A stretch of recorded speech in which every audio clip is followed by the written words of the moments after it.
Brother Dan, Divine, the healer. Isang instrumento dito ng Panginoon. Kahit na ano sakit, huwag magatubili na lumapit. Kayang-kaya ka pagalingin.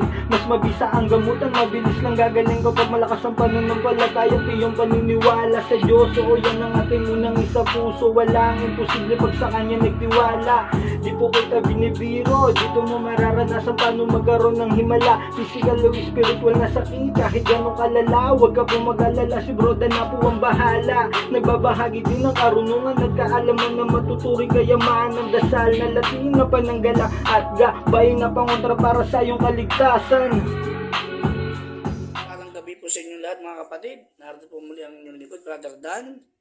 Upang magbagay sa inyo ng munting kaalaman patungkol sa oras sa Lisbala ni Santong Haring Kamatayan. Narito po ang orasyon.